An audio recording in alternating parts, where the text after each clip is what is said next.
importante, conserva su naturaleza de guía. Su rol, como en años anteriores, sigue siendo exactamente el mismo y debe seguir cumpliendo ese mismo rol, porque yo necesito las pautas para poder alcanzar los objetivos de aprendizaje. Lo que ha cambiado son aquellas condiciones que afectan a las personas o los pasajeros y el medio a transitar. Hay una demanda de algunos ajustes, selección de contenidos, priorización de lo esencial para que continúen lográndose los objetivos fundamentales.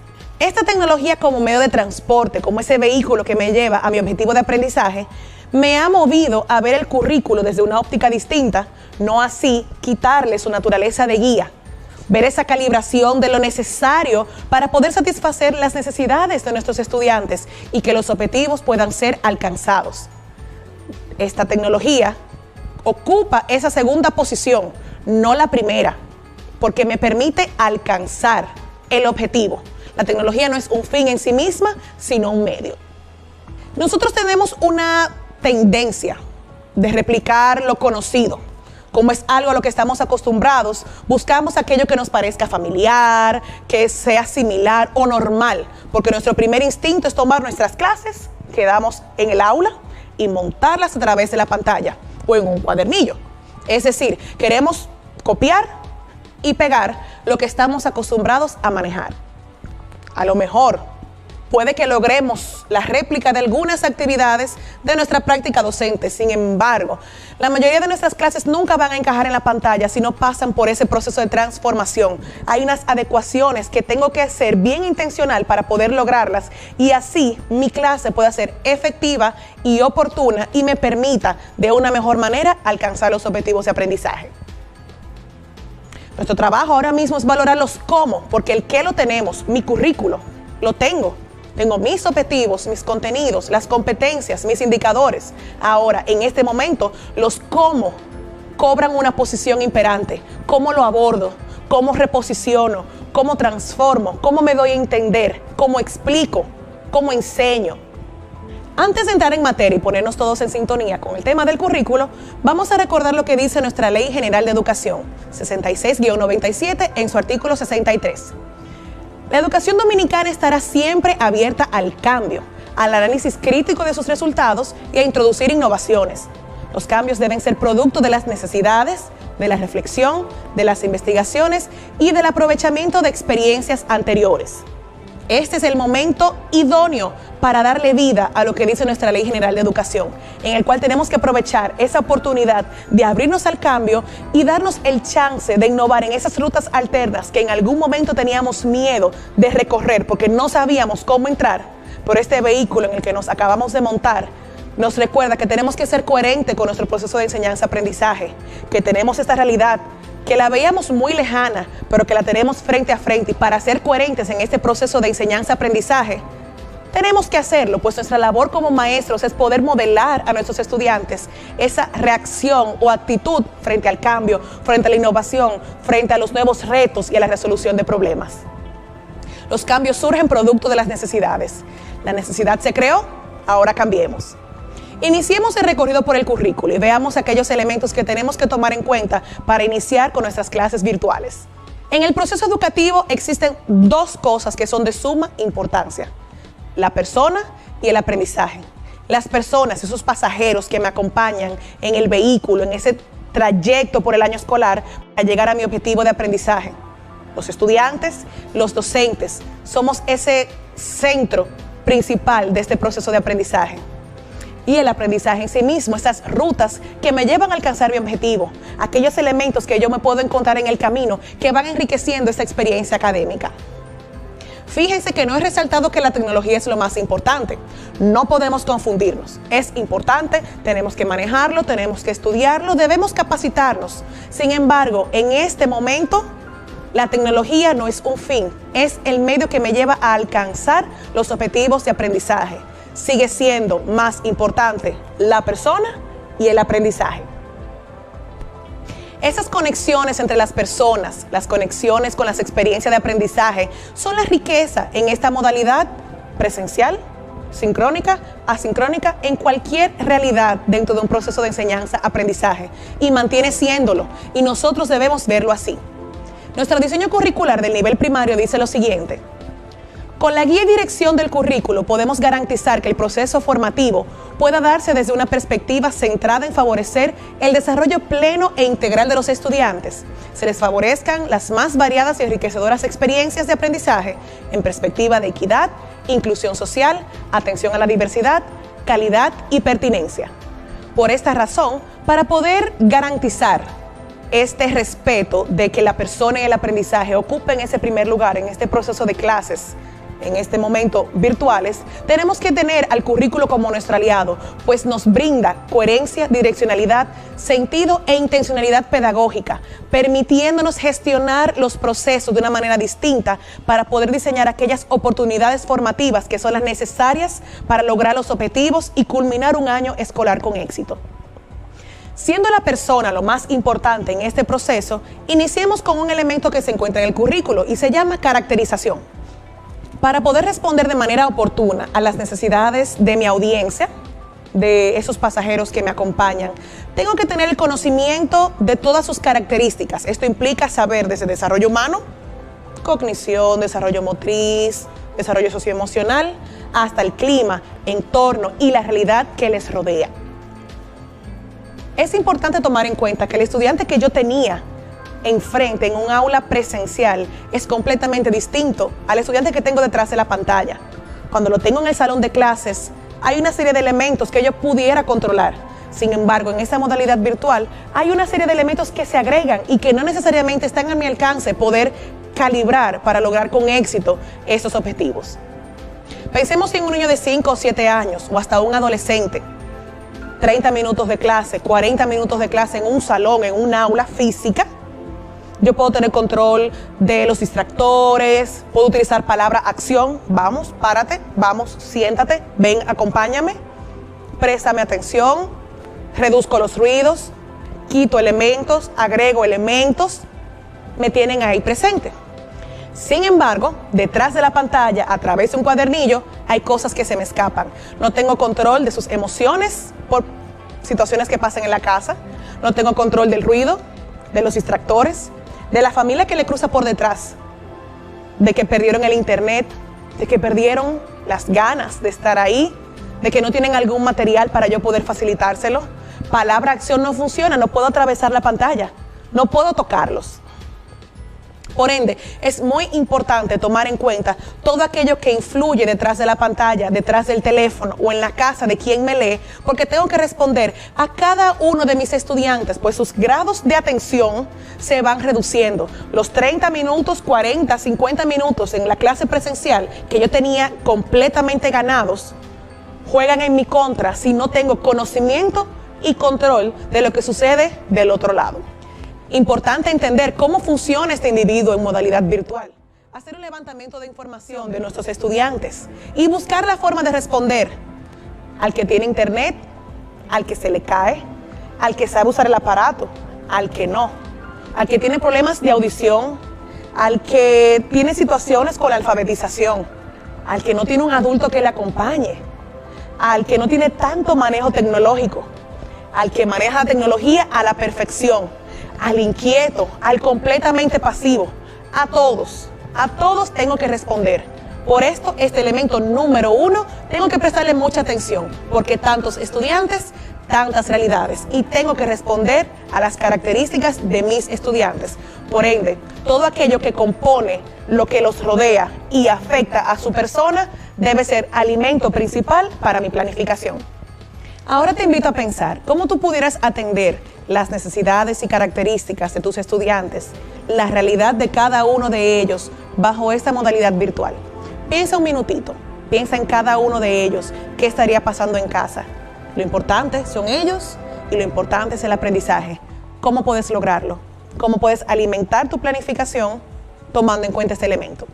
Continuemos este recorrido en el currículo. Vamos a encontrarnos en la ruta con los principios, que son las bases o fundamentos, aquello que sustenta eso que creemos. En este caso, lo que creemos o concebimos como educación. Tienen una particularidad de que no se enseñan, se viven. Son elementos transversales que atraviesan o deben atravesar nuestro accionar pedagógico y no puedo olvidar incluirlos en mi planificación.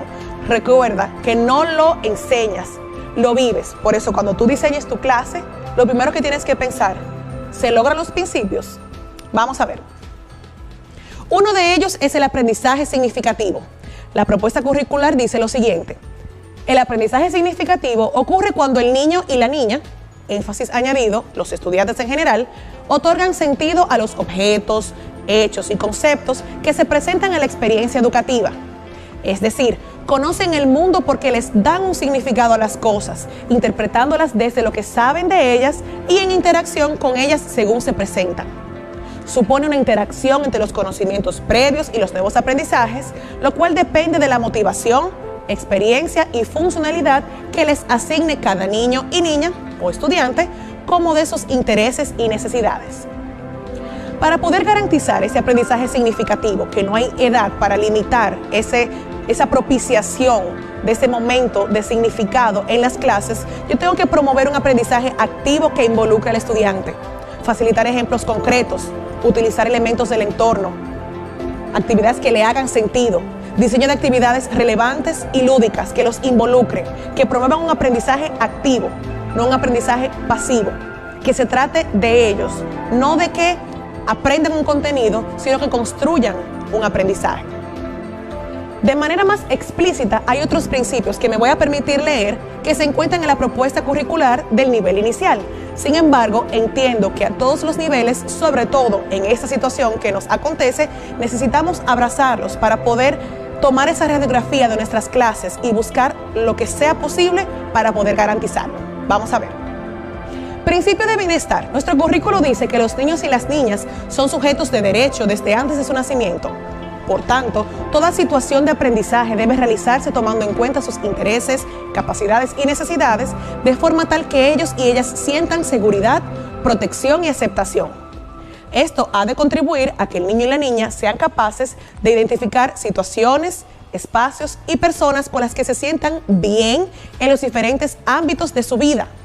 El adulto, nosotros los docentes, debe crear situaciones y ambientes cálidos, seguros y acogedores que posibiliten el adecuado desarrollo integral de las niñas y de los niños. Esto es de responsabilidad garantizar el bienestar, en este caso emocional. A todos ha afectado las emociones por la pérdida de algún familiar, por el duelo de no estar en el salón de clases, de no poder salir, la ansiedad que genera esta situación. Nosotros tenemos que garantizar ese espacio dentro de nuestra clase para poder velar porque los niños se sientan cómodos. Los autores del libro La clase interactiva dicen lo siguiente: cuando estás relajado, controlas la información que tu cerebro guarda. Logras esa habilidad de regular ese ingreso de información. Cuando te sientes seguro y feliz, tu cerebro empieza a funcionar de una manera que te deja en completo control de todo. Cuando te sientes estresado, tu cerebro pelea con la nueva información, impidiendo que entre de manera adecuada y envía mensajes al resto del cuerpo para que la perciba como experiencia negativa. Entonces, esto no quiere dejar que el hecho de garantizar un entorno que logre que el niño sea feliz, que esté a gusto, que logre una conexión con su docente, con sus compañeros, que pueda sentirse en pleno bienestar, me ayuda en el aprendizaje, pues trabaja directamente con el cerebro y la información que estoy trabajando en ese momento de clase con mayor facilidad entra. Ahora, cuando yo no tomo en cuenta sus emociones y tengo un niño estresado, un niño aburrido, un niño con muchos problemas, abrumado, pelea con esa información y lo tengo en contra en mi clase, ya sea por una conducta o ya sea porque resiste ese proceso de aprendizaje, la información quizás no va a entrar. Entonces, tenemos que prestarle atención. En estos momentos, el garantizar el principio de bienestar puede ser nuestro motor para mejores experiencias de aprendizaje, para conectar con ellos, tomar en cuenta sus necesidades, sus realidades y poder ofrecer un entorno seguro, un entorno emocionalmente sano, donde ellos puedan sentirse felices y puedan encontrar en nosotros, sus docentes, un oasis en medio de este desierto. Y así poder también ayudarnos a alcanzar los objetivos. Pues como dijeron estos autores, nuestro cerebro juega a nuestro favor si nuestras emociones están reguladas. Principio de autonomía. Es el progresivo dominio de sí mismo y de sí misma que se desarrolla a medida que van ejercitando su voluntad y capacidades. Esto conlleva cierta libertad e identificación como personas. Al mismo tiempo que van adquiriendo ese dominio, debe irse generando conciencia de consecuencias y asumir responsabilidades consigo mismo y consigo misma y con las demás personas. A todo el mundo, cuando éramos pequeños, cuando íbamos creciendo, nos dijeron, pero tú estás grande, tú lo puedes hacer solo. Sin embargo, muchas veces, antes de ese comentario, nunca nos enseñaron a ser autónomos ni autogestionarnos. Esa es nuestra labor ahora. Ya no estamos allí para tenderle la mano, no le podemos sacar punta, no puedo sentarme ahora y hacer el trabajo por ellos. Tenemos la enorme oportunidad, gracias a Dios, de poder dejar en cancha de ellos ciertas responsabilidades y nosotros modelar e ir poco a poco demandando ciertas actividades que permitan desarrollar la autonomía y la autogestión. Le tengo que dar la oportunidad de actuar, le doy una retroalimentación oportuna, diseño esos espacios para que ellos puedan ser autónomos, dándole algo de información, lo que necesiten para poder ejecutar, dejarlos que ejecuten y yo estoy aquí para recibir ese trabajo que ellos están realizando. Por último, pero no menos importante, el principio de realidad.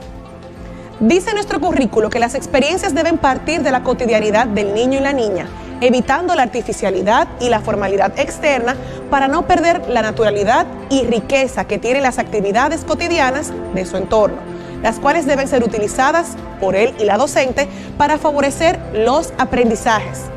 Una vez más estamos tocando el tema del entorno, lo que rodea al estudiante, lo que le hace sentido.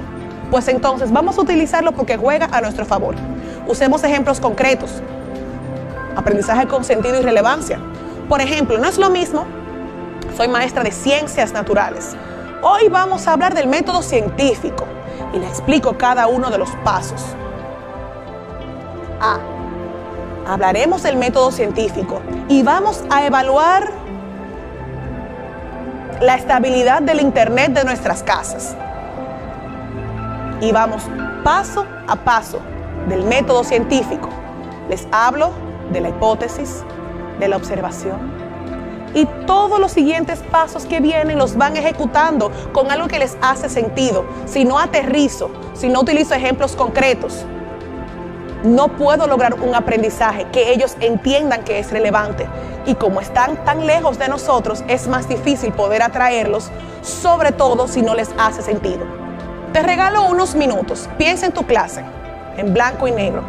Comienza a buscar elementos de la realidad, de la cotidianidad, y busca formas de cómo garantizar el significado, la autonomía y la realidad en lo que escribes, en lo que dices, en lo que escuchas, en lo que planificas para ellos. ¿Cómo tú puedes permitir que desde tu clase esto se encuentre? Porque es lo que les hace sentido. Piensa en estas preguntas. ¿Por qué sería importante garantizar la presencia de estos principios en mis clases? ¿En qué me beneficia? De manera concreta, ¿cómo podría lograrlo? ¿Qué adecuaciones o transformaciones son necesarias para hacerlo? ¿Qué debo agregar? ¿Qué debo quitar? Examina tu clase. ¿Se encuentran los principios? No tienen que estar todos en una sesión de clase. No tienen que estar todos en una semana. Incluso me faltaron por mencionar. Pero vamos a pensar en concreto, vamos a hacer objetivos. ¿Cómo podemos durante el recorrido en esta ruta garantizar que los principios estén presentes? Primer consejo, sé intencional. Basta con tener la intención de lograrlo y lo vamos a alcanzar. Lo demás va a ir encajando. Siguiendo con nuestro recorrido, no podemos olvidar que estamos trabajando con un currículo orientado a competencias.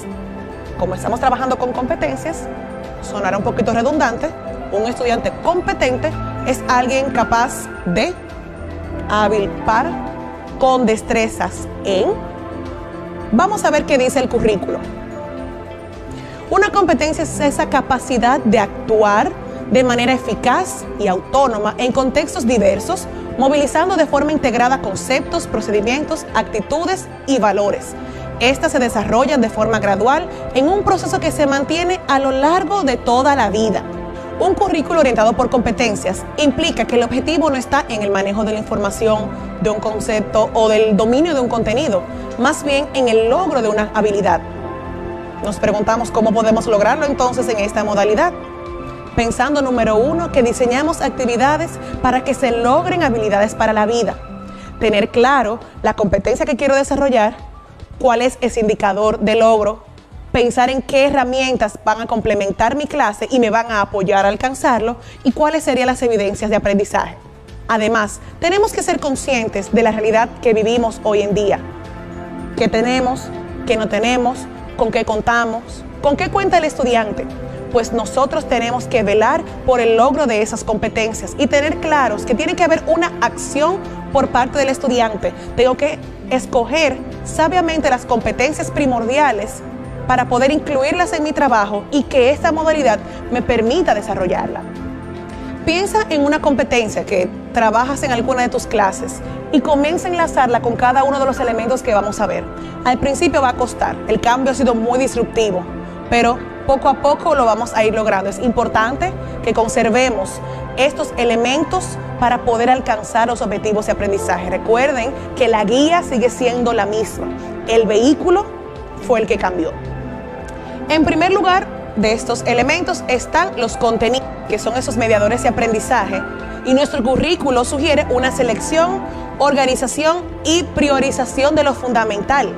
Tenemos que velar por escoger esos contenidos que me permiten abrir otros para poder mediar el proceso de aprendizaje. En segundo lugar, tenemos las estrategias de enseñanza-aprendizaje, aquellas que permiten transformar, construir y reelaborar los conocimientos para darle sentido a este proceso académico. Aquellas metodologías de aprendizaje que promuevan el aprendizaje significativo, autónomo, colaborativo y que son adaptables a cualquier modalidad, sea físico o sea virtual, sea sincrónico o asincrónico. Sus bondades no se limitan al tiempo, al espacio o al grado. Ejemplos de estas estrategias: aprendizaje basado en proyectos, aprendizaje basado en problemas, métodos de casos, clase invertida, gamificación. Todas estas estrategias permiten ese aprendizaje significativo, autónomo, colaborativo y que deben ser mis amigas en este proceso de clases virtuales, pues son, número 1, las que enriquecen, número 2, las que le dan sentido y número 3, las que permiten involucrar a los estudiantes e interactuar con el proceso de aprendizaje. En tercer lugar, se seleccionan los recursos.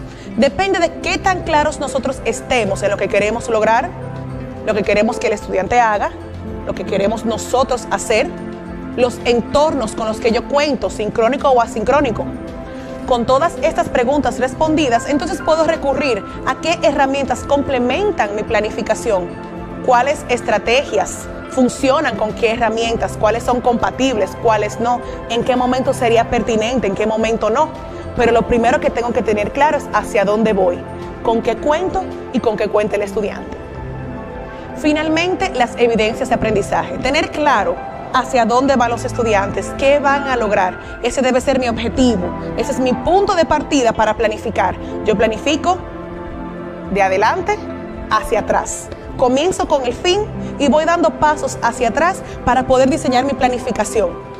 Por medio de mi diseño de clase necesito medir las evidencias, pero tengo que programar diferentes actividades que permitan que el estudiante accione, actúe, evidencie algo. Si no hay una acción, difícilmente pueda recoger una evidencia, pero tengo que diseñar esas experiencias para que el estudiante pueda reflejarme lo que aprendió o lo que no aprendió.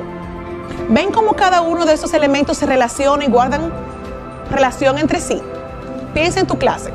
Vamos a ver cómo puedes ir encajando cada una de esas piezas para que vayan guardando sentido, como partes de la realidad de tus estudiantes.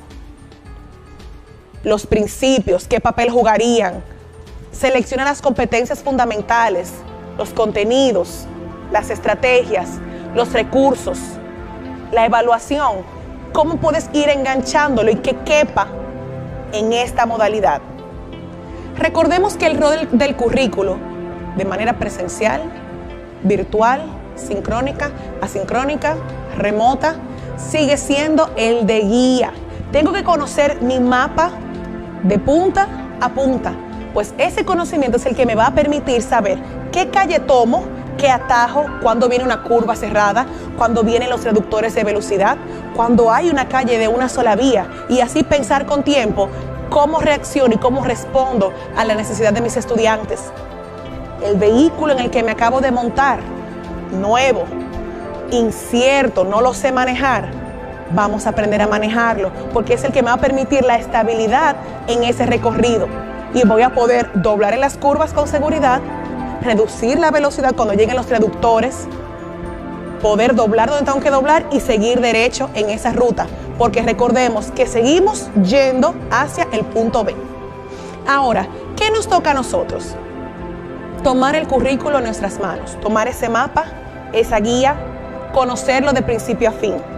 Vamos a seleccionar, prioricemos aprendizajes fundamentales, competencias esenciales, aquellas competencias que permiten el logro de otras competencias, que abre la puerta a otros contenidos, que va a permitir que cuando desarrolle esta, otros van a ir cayendo por su propio peso. Priorizar aquellas que permiten construir otros aprendizajes, fortalecer habilidades emocionales y responder al contexto inmediato. Todo esto mediante la integración de los contenidos que promuevan un aprendizaje integral y multidisciplinar y asegurar que el proceso de aprendizaje sea lúdico y relevante. Los quiero dejar con esta frase de Julio Cavero que dice: las tecnologías, independientemente de lo potentes que sean, son solamente instrumentos curriculares y, por tanto, su sentido, vida y efecto pedagógico vendrá de las relaciones que sepamos establecer con el resto de los componentes del currículum, independientemente del nivel y acción formativa a la que nos refiramos. Y es que su verdadero potencial surge cuando los concretamos como mediadores de aprendizaje. Julio Cavero lo dice bastante bien. Recordemos que currículo, cuando utilizamos ese instrumento curricular, la tecnología me permite darle vida, pero parto de mi guía, parto de mi mapa, parto de esa instrucción que es la que me da la luz para llegar de punto A punto B. Tarea. Tenemos una asignación para el siguiente encuentro. Tomen notas. Deben identificar la asignatura que quieren trabajar en modalidad virtual, elegir un tema, una unidad, un eje temático. De ese tema, redactar cuál sería la competencia, los indicadores de logro, los contenidos. Identificar algunos recursos educativos que usted conozca hasta ahora y que se pudieran utilizar para complementar. Y tener en mente una o dos actividades que quisiera virtualizar, llamémosle así. No tiene que pensar en el tipo de actividad, sino en qué quisiera hacer de manera general para poder lograr esa competencia. Un trabajo en borrador, nada muy elaborado, y en el siguiente encuentro lo vamos a abordar. Un fuerte abrazo y nos seguiremos viendo.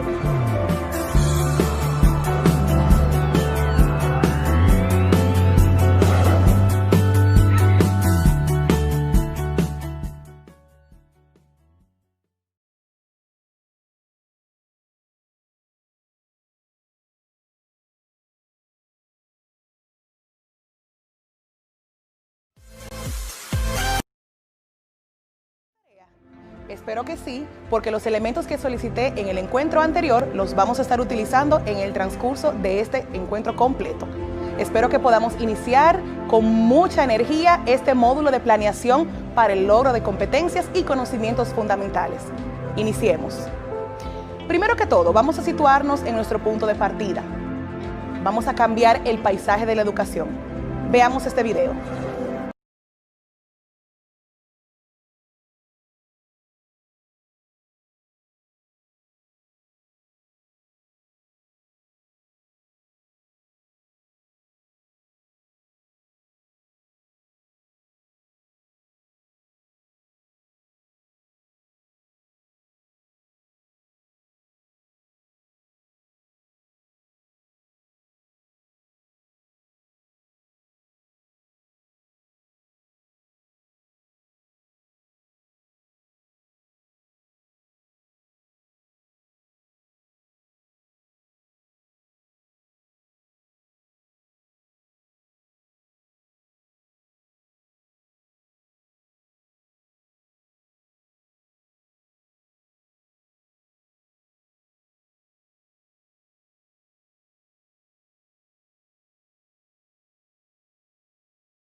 tiene el estudiante del día de hoy que tienes frente al salón de clases.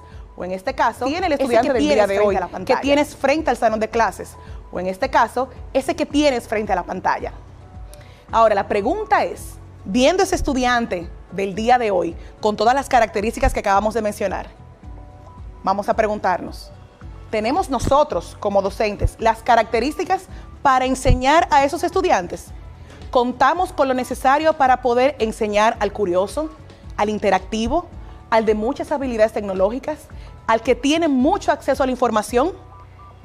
Nos enfrentamos a un currículo orientado a competencias. Tenemos que lograr desarrollar las competencias docentes que se esperan para nosotros en este siglo XXI y poder cumplir con esa función de arquitectos de esos puentes que pueden llevar a nuestros estudiantes a aprender a aprender. Vamos a recordar, ya que entramos en el tema de las competencias, lo que dice nuestra propuesta curricular.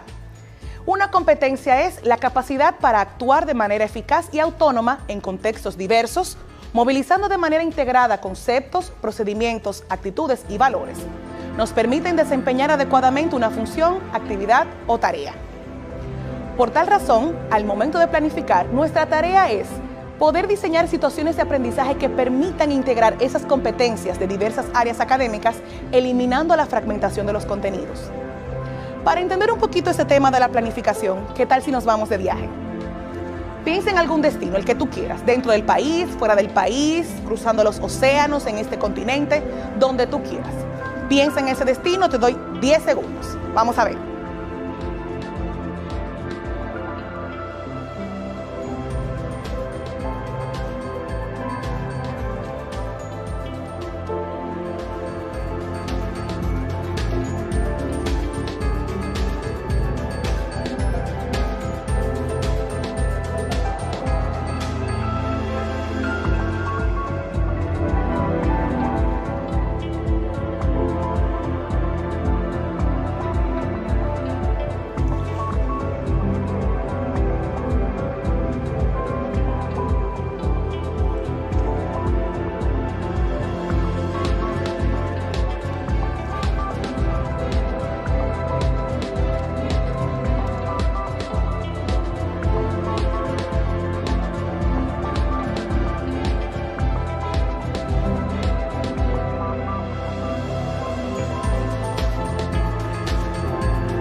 el que tú quieras, dentro del país, fuera del país, cruzando los océanos, en este continente, donde tú quieras.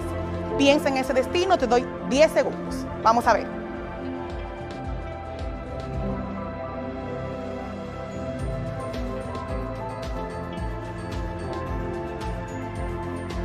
Si ya escogiste tu destino, vamos a responder las siguientes preguntas.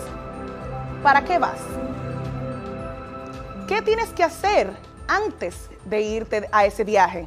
Pensar en todo lo que necesitas hacer para poder armarlo. ¿Cómo te vas? ¿Cuándo te vas? ¿Por cuánto tiempo te vas? ¿Qué necesitas llevarte? ¿Con quiénes vas o con quiénes cuentas?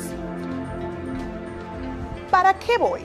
¿Por qué es importante responder esa pregunta? No es lo mismo que yo vaya para Jarabacoa de vacaciones o a una reunión de trabajo. Eso afecta el qué, el tipo de vestimenta que voy a llevar, algunos elementos quizás de mi casa que tengo que tomar para poder llevarme, mi computadora, mi celular con buen internet, dinero por si tengo que comprar algo allá. ¿Qué debo hacer antes del viaje? Es una pregunta muy interesante. ¿Por qué? A veces tenemos ese espíritu de aventureros y de mochileros. Vamos al viaje.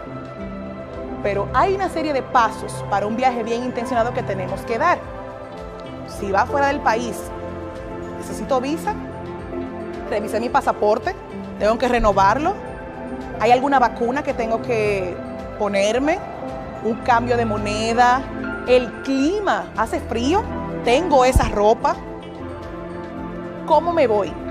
¿En avión? ¿En barco? ¿En carro? ¿En guagua? ¿Cuándo me voy? Importantísima pregunta. ¿Por qué?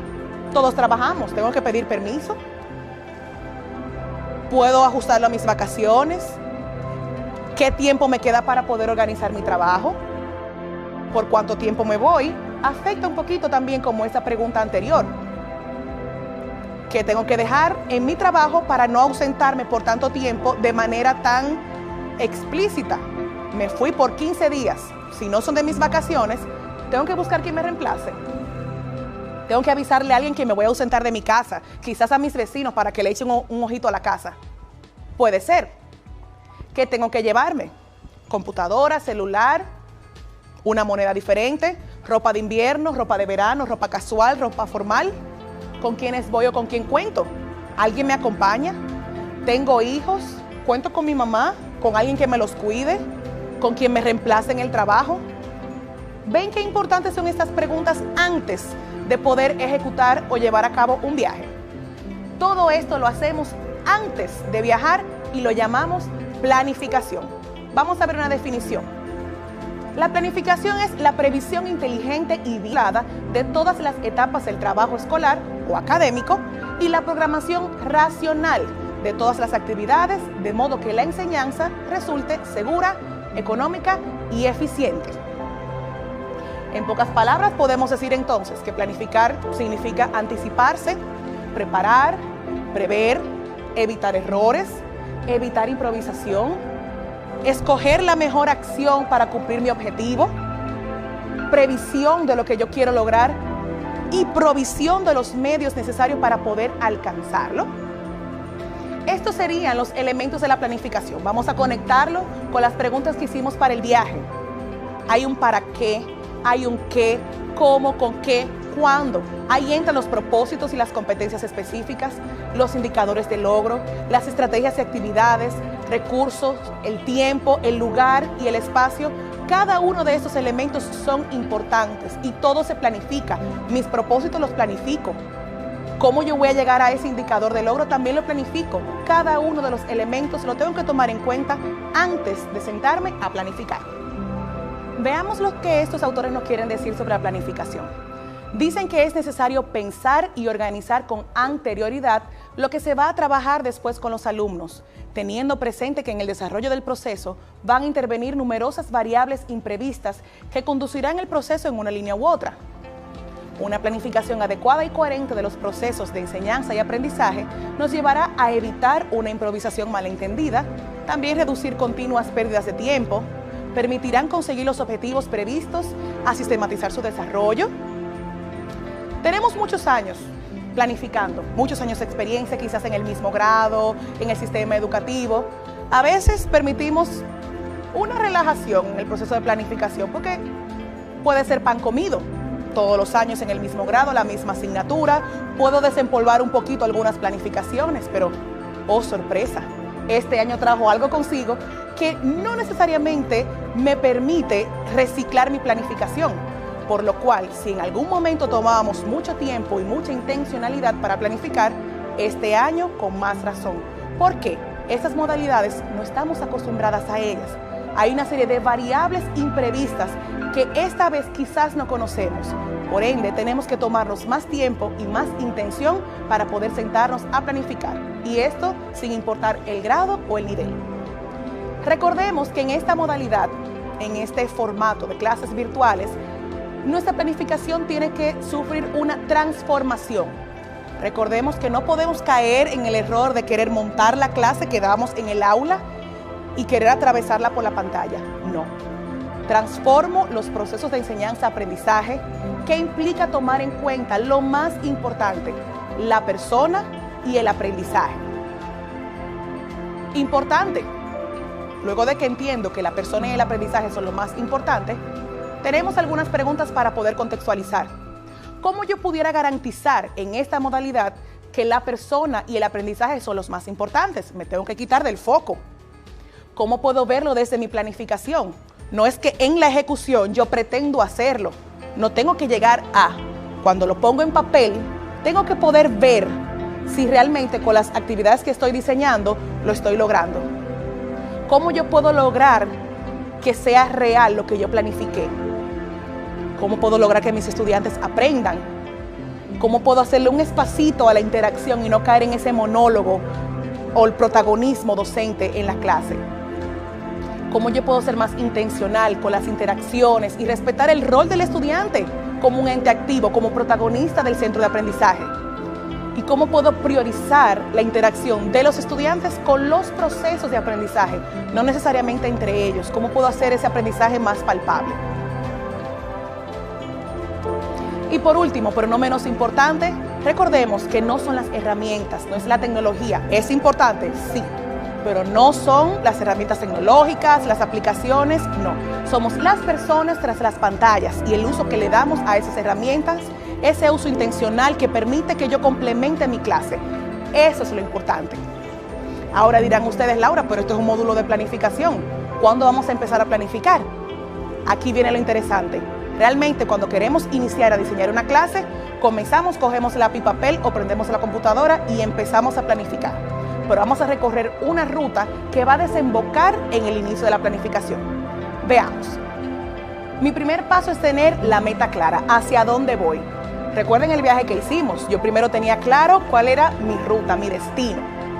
Tener claros mis objetivos de aprendizaje, esas competencias que tengo que lograr desarrollar en mis estudiantes. Y los indicadores de logro que son, valga la redundancia, los que me indican que mis estudiantes lograron esa competencia. Los contenidos que están relacionados con ese trabajo de competencias y los indicadores son los que trazan esa ruta hacia la meta, hacia donde yo me dirijo como propósito final. Mi audiencia, tanto en el módulo anterior como en este, hemos hablado de la importancia de conocer nuestro público, qué edad tienen, su contexto actual, recordemos que están en la casa, con una serie de distractores, una realidad completamente distinta, donde yo no tengo el control. ¿Qué sucede allá? Su rango de atención, sus intereses, el nivel de autonomía. Recordemos que tenemos niños de diferentes edades, que hay cosas que pedimos en un salón de clases, que estamos ahí para ayudar, pero no necesariamente en la casa lo tienen. ¿Cuál es su nivel de autonomía? Para yo pensar qué tipo de actividades yo puedo diseñar en el momento de una clase virtual, sincrónica sobre todo. Y su rol dentro del proceso de enseñanza-aprendizaje. Recordemos que el estudiante es el centro, el protagonista de todo este proceso. Una vez tengo clara mi audiencia, a qué estudiantes me estoy dirigiendo y su contexto, paso a recolectar los recursos. En este caso son los recursos complementarios que me van a ayudar a robustecer mi planificación. Número 1, el currículo, obviamente, nuestra guía número 1, libros de texto si los estoy utilizando, algún estudio que haya hecho, con anotaciones que tenga, esta misma formación, plan anual del centro, información que hayamos investigado sobre nuestra asignatura, grado, nivel. Ahora, haremos una pausa. Toca pensar cómo podría impartirse la clase. ¿Sincrónica, asincrónica? ¿Cómo tomo esa decisión? Hay preguntas importantes que nos pueden llevar a pensar en cuál sería el formato ideal para poder trabajar esa actividad que estoy diseñando y lograr los objetivos que me he trazado con mis estudiantes. Tener claro qué quiero hacer, explicar, reforzar, modelar, recordar, dirigir un proceso, ser espectador de un proceso que están llevando a cabo mis estudiantes. ¿Cuáles son mis opciones para hacerlo? A través de la pantalla tengo que estar ahí, pudiera hacerlo de manera remota.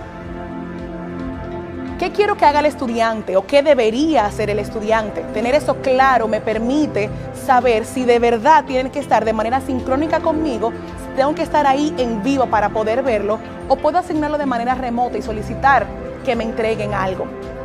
Su rol va a ser de recepción, de comprensión, de escucha, de producción oral, producción escrita. ¿Cuáles son sus opciones para hacerlo? Lo necesito en vivo, me pueden enviar un video, una foto. ¿Cómo yo podría darme a entender? ¿De manera oral, escrita, en vivo, remoto? Y algo muy importante, ¿cómo yo podría recoger las evidencias? ¿Qué puede o debe entregar el estudiante producto de esa actividad que yo he diseñado? Ahora ve a la tarea y piensa, el contenido que tienes que trabajar, para lograrlo, ¿qué debes hacer? ¿Te necesitan en vivo los estudiantes? ¿Necesitan ayuda en el momento? ¿Podrías dar un lineamiento de manera escrita? ¿Qué respuesta esperas de ellos? ¿Tiene que ser en el momento? ¿Pueden o deben hacerlo más tarde?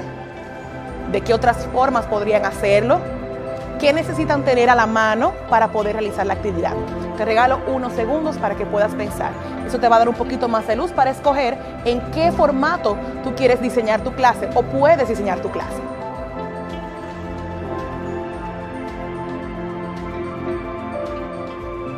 Espero que hayas podido responder esas preguntas. Ahora, vamos a ver cómo podemos enseñar en modalidad sincrónica. Eso te va a dar un poquito más de luz de cómo se traduce a colores eso que tenemos en blanco y negro o en borrador que hemos diseñado hasta ahora. La modalidad sincrónica es nuestra preferida porque es la que más se parece al trabajo en vivo en clases. Vemos las caras de los estudiantes, los vemos sonreír, los escuchamos, nos encanta que ellos nos digan lo que tienen en la casa, poderlos ver sonreír, también leemos sus emociones, es más fácil tenerlos cerca, así no tenemos ese duelo tan fuerte de que no estamos en el aula. Ahora, esta modalidad tiene sus consideraciones. El trabajo que se realiza allí debe implicar entonces una presencia del docente. Si no, ¿por qué hacerlo de manera sincrónica? Pensemos. Aquí debe privilegiarse la interacción y la participación de los estudiantes. Facilita también la réplica de algunas actividades que hacemos en la presencialidad que puedan traducirse y caben perfectamente a través de la pantalla. Pero tiene un gran reto, asumir esta clase como un espacio interactivo. Los autores del libro La clase interactiva dicen que un aula interactiva es un lugar donde los estudiantes se involucran y se comprometen y son desafiados. El compromiso ocurre cuando los estudiantes tienen una relación con su escuela, maestro, compañeros o plan de estudios del aula. Además de involucrarse cognitivamente, los estudiantes también pueden hacerlo tanto emocional como conductualmente. Quiere decir que si yo promuevo una interacción en mi salón de clases, le puedo sacar completo provecho a las estrategias y las actividades que he diseñado. Es nuestro reto aprovechar constantemente la actividad, la acción y la interacción. Toma notas, te voy a dar algunos ejemplos de qué puedes hacer durante una clase sincrónica, que puedes pensar para poder planificar, y te daré unos cuantos nombres de herramientas que puedes investigar para poder complementarlo. Un rompehielo. Nunca iniciamos la clase de cero. Siempre iniciamos con alguna dinámica, una frase, un video. Cabe completamente.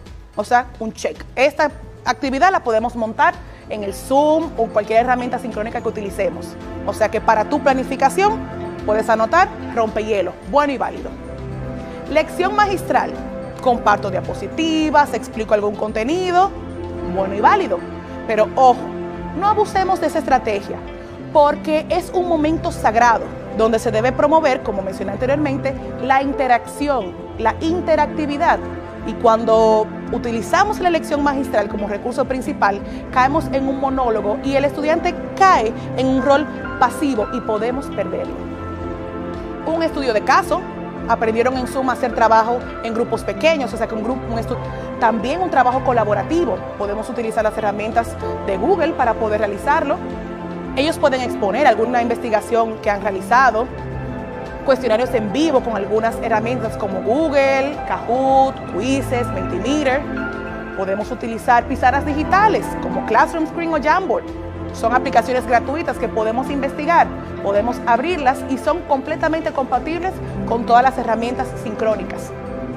Comparto un video, comparto imágenes, hacemos un debate, paneles. ¿Qué más podemos hacer? Piensa en lo que hacías en tu salón de clases y vamos a ver, no cómo lo montas, sino cómo lo transformas para poder llevarlo a tu clase sincrónica.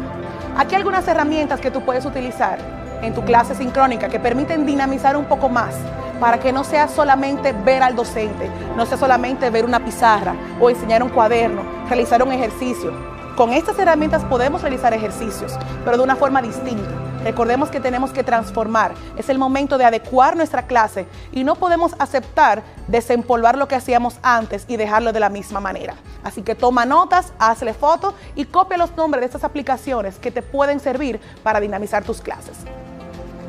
Importante, el balance. Vimos todas esas herramientas. No copien en su planificación herramienta 1, 2, 3, 4 y los 40 minutos con diferentes herramientas. No. Logremos un balance, nunca abusar de los recursos. Vamos a aprender uno, aprendamos dos, vamos a utilizarlo, que los estudiantes lo conozcan, que ustedes también lo manejen. Pero logremos ese balance en la agenda diaria, en ese plan diario, para poder lograr los objetivos de aprendizaje. En ese sentido, tenemos que ser bien claros en lo que agendamos en nuestro plan diario. No podemos perder la costumbre de utilizar la estructura de una clase, de un inicio, un desarrollo y un cierre, pues son elementos vitales para lograr los objetivos que hemos planificado. Un buen inicio, esa apertura de la clase que incluya una actividad de recuperación de conocimientos previos, un rompehielo, una reflexión, conectar con la clase anterior o conectar con los contenidos de ese día. El desarrollo, el grueso de la clase, ¿qué tendrá? Puede tener un poco de lección magistral, exposición de los estudiantes, realización de un ejercicio, explicar algún proceso y un cierre. Eso que me permite concretar lo que trabajé en el día de hoy, donde recojo lo que se trabajó, evalúo los aprendizajes y evalúo el encuentro de ese día. Parte importante y que muchas veces olvidamos. Tenemos que recordar que el tiempo en la sincronía es sagrado. Por eso tenemos que ser bien intencionales en nuestra planificación diaria. Seamos bien claros en lo que haremos en el inicio, en el desarrollo y en el cierre para poder eficientizar el tiempo. Quizás no tenemos una hora como antes, tenemos 30 minutos. ¿Cómo le puedo sacar provecho a esos 30 minutos, 40 minutos que tengo a través de un Zoom o de cualquier herramienta que estés utilizando? El utilizar un esquema de planificación diaria te permite calibrar cuánto tiempo inviertes en este inicio, qué tienes para el desarrollo que puedes trabajar en ese momento y qué vas a hacer en el cierre y qué tiempo vas a invertir en cada momento. Volvamos a la tarea. En caso de pretender que tu clase sea sincrónica, ¿cómo sería la ejecución de esa clase? ¿Qué harías para iniciar? ¿Qué actividades diseñarías para el desarrollo? ¿Qué tendrías pensado para el cierre? Y por último, ¿cómo propones medir los logros de aprendizaje al final de la clase? Veamos un ejemplo. En este caso trabajaremos una actividad del nivel inicial del grado de kinder, niños de 4 años. El tema escogido es las plantas. La competencia sería la comunicativa. El indicador de logro seleccionado fue: identifica algunas palabras que le son familiar y significativas en textos escritos por otras personas. Contenido: la identificación de sonidos y escrituras de palabras que inician o terminan de forma similar. La modalidad es sincrónica. En el desarrollo, ¿qué haremos en el inicio? La maestra iniciará mostrando una planta que tiene en su casa. Preguntará a los niños qué partes de las plantas reconocen y digan cómo es la planta de la profe. Luego, la maestra mostrará un cuento sobre una planta muy parecida a la suya. En ese cuento hay palabras que riman y pide a los niños que presten mucha atención. que cuando escuchen esas palabras deben hacer alguna señal, quizás alguna palmada, pulgares arriba. Como cierre, al finalizar el cuento, la maestra hará las preguntas de comprensión relacionadas al cuento. Preguntas abiertas, cerradas, literales, inferenciales, importante que estén ahí. Como recursos de apoyo, Zoom, el cuento en versión digital, fichas de trabajo con las palabras que riman con sus respectivas imágenes para la siguiente actividad y la planta de la maestra. Para evaluar los aprendizajes se proyectarán unas fichas de imágenes acompañadas de sus nombres que representen las palabras que rimaban en la historia. Por turnos pedirá a los niños que relacionen las palabras que riman, pues terminan de la misma manera. Para eso activará la anotación de Zoom para que ellos puedan unir esas palabras.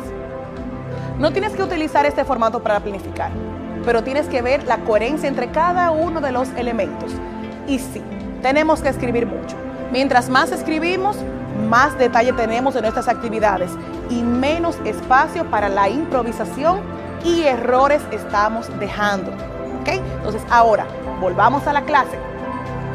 Si tu clase fuera sincrónica, veamos este ejemplo que acaba de pasar y piensa en lo que tú diseñarías tomando esos elementos. Recuerda que el factor tiempo es importantísimo. ¿Con cuánto tiempo cuentas? 30, 40 minutos, una hora, quizás. ¿Qué te cabe en ese periodo?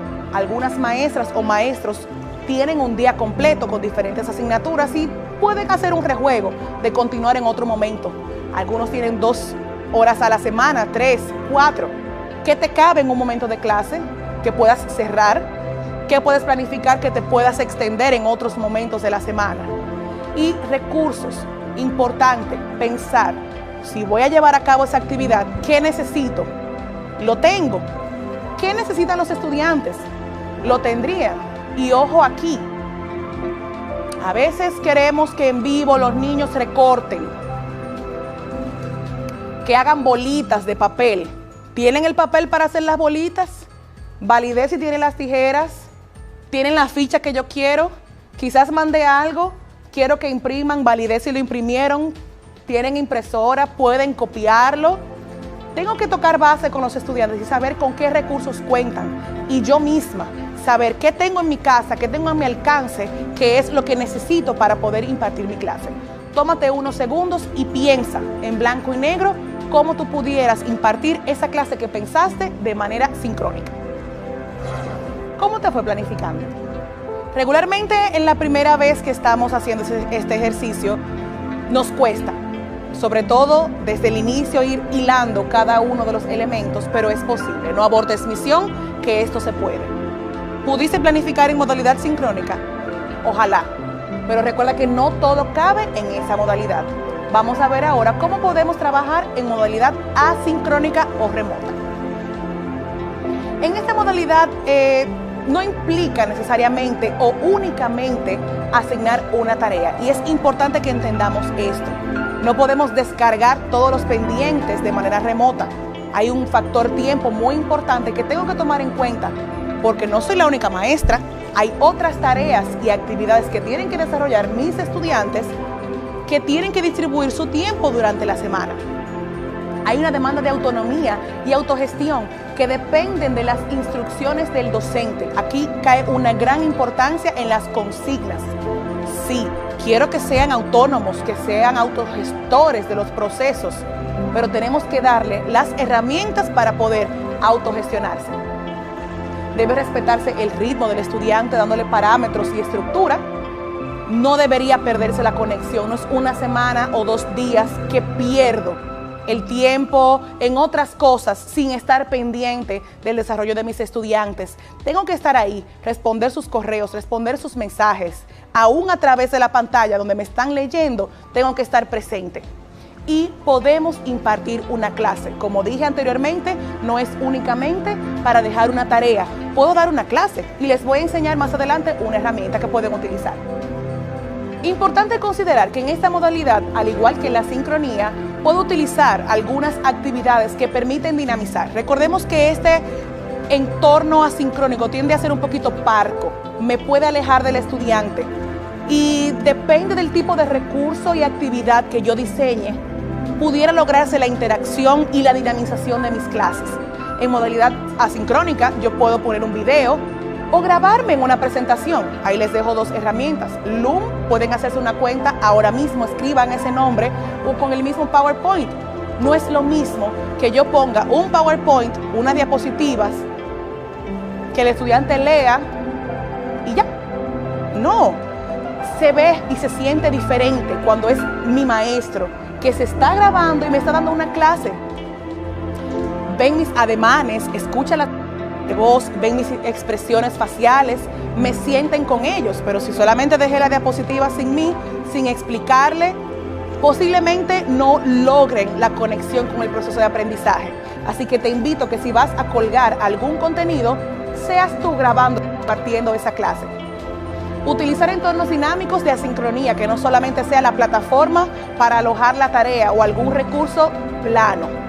Tú puedes grabar un mensaje de voz para que te escuchen. Recordemos los diferentes estilos de aprendizaje. Los estudiantes reciben la información de manera auditiva, visual, pueden leerlo. Vamos a pensar en cada uno de ellos y juguemos con estos recursos para poder responder a cada uno de los estilos. Puedo compartir un documento compartido, valga la redundancia, en la nube, los documentos de Google o de Microsoft, que si yo quiero ver el trabajo colaborativo y validar quién hizo qué, puedo utilizar un recurso de este tipo. Los mismos cuestionarios que les mencioné en la modalidad sincrónica pueden utilizarlos y asignarlos como una actividad.